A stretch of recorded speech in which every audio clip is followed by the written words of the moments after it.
In today's video, I'm going to teach you how to see everyone on Zoom for Windows. If you've ever been in a Zoom meeting and found it tricky to keep track of who's who because you're stuck looking at just the person talking, then this guide is for you.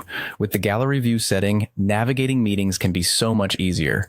Before we dive into that, make sure that your Zoom application is up to date so you have access to the latest features without a hitch. First things first, you'll want to log into Zoom. Open up your Zoom app on your Windows computer and enter your credentials. Once you're logged in, you're set to go. If you're already signed in, you can skip this bit and go straight to the next step. It's always a good idea to ensure that your internet connection is stable to avoid any interruptions during meetings. Next, go ahead and join the Zoom meeting you plan to attend. You can do this by clicking on the meeting link or entering the meeting ID and password if required. Depending on the meeting settings, you might need to wait for the host to let you in, so just be patient if that's the case. Once you're in the meeting, take a look at the top right corner of your Zoom window. You'll see an option labeled View.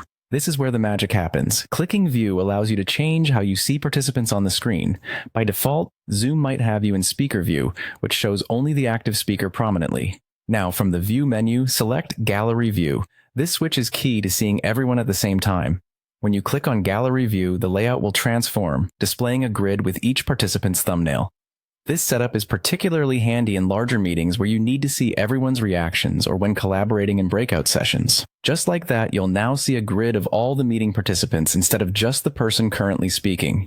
This view lets you capture the full meeting atmosphere and keep tabs on everyone's engagement, making it easier to participate actively or facilitate a discussion. And there you have it. A simple switch that makes your Zoom experience much more inclusive and interactive. If at any point you wish to switch back to focusing on the speaker, you can simply go back to the View menu and select Speaker View. Remember, this only affects your personal display, so each participant can choose their own preferred view. I hope this guide helps you make the most out of your Zoom meetings. With just a few clicks, you can customize your viewing experience to suit your needs and enhance your virtual interactions. Thanks for watching, and don't forget to subscribe for more tech tips and tricks.